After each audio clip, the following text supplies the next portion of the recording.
I could have washed my hair today, but washing it is such a big drama. Sometimes I get into barrettes, and sometimes I get into headbands, and I guess I've been into headbands this week. I was talking to you with the remainder of my makeup all over my face. And then I shave my face every day, so my face will get all peach fuzzy. Put my makeup on. I am showing you stuff. See my face? This is my natural face. Blonde, blonde. Nose. The rosacea is not too red here today. It is kind of hair, but I have pores and big pores. I have lots of age spots.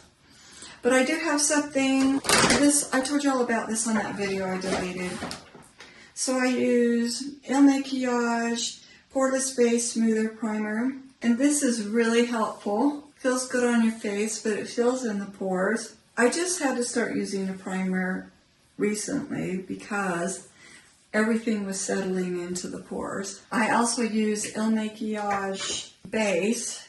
It is woke up like this, Flawless Base Foundation, and I use color 120. And I'm going to do half my face and then show you. It matches my skin really well, but it's kind of shocking. You could use a sponge, I guess, but I just use this brush. I put it up on my forehead because I have a lot of scarring. I have fallen off and on.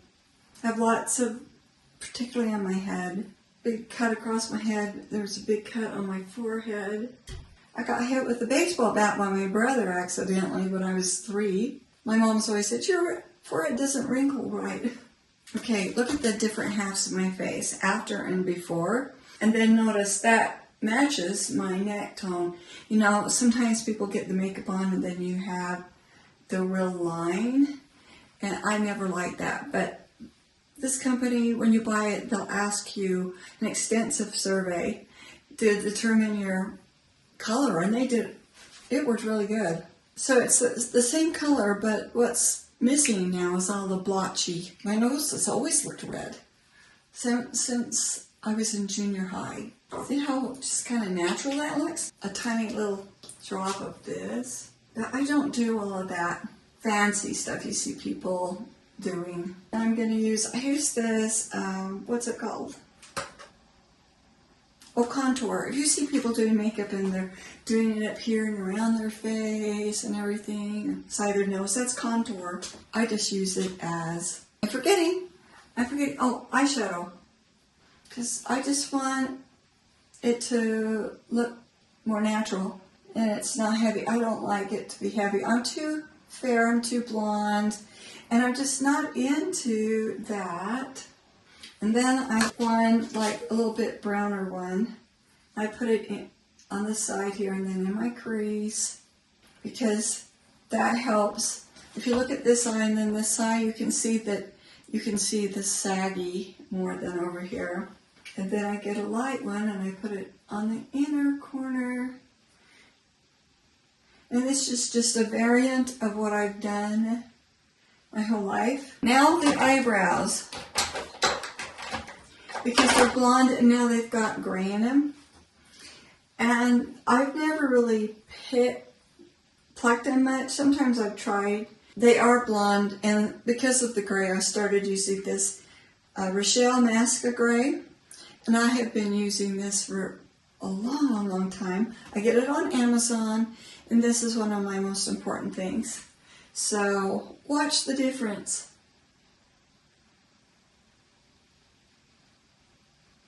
And then I also use it over here, because this hair is like whisker hair. It's not like soft.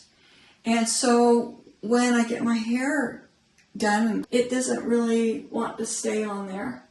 So I just use, I use that, and look at the sides, here and here. It's a big difference, huh? I'm filling in there on my sideburns, and then I just get a little brush and brush it up, and that kind of gets off any little clumps that I've managed to get. A blush, and I just put it back here and go straight up. And the reason I don't start down here is because I do have the rosacea And I don't want to encourage red there. Because then I'll almost get looking like somebody has slapped my face. That's not good. I curl my eyelashes. They're very long, but they're blonde. And they go straight out. So when I was in my 60s, I finally figured out to curl them before I put mascara on. When I was younger and I tried it, I tried to curl them with the mascara on, and then they got all clumpy.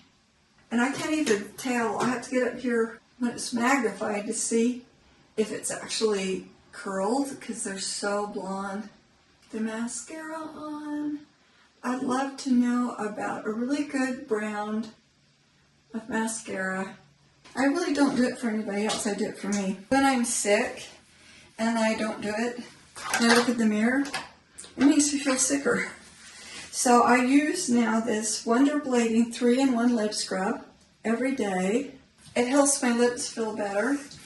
It gets rid of any makeup that may have gotten on your lips, because that makeup is really drying.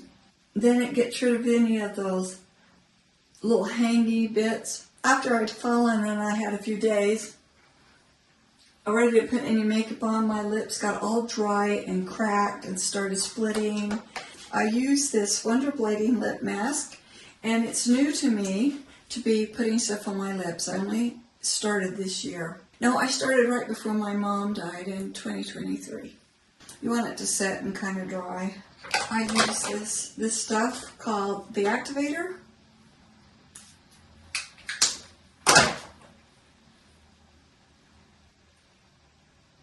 It helps that stuff.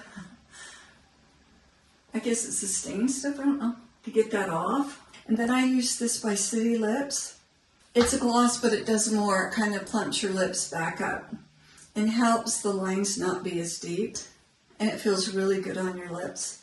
And I've done it. I have fulfilled my promise, and I'm not deleting it.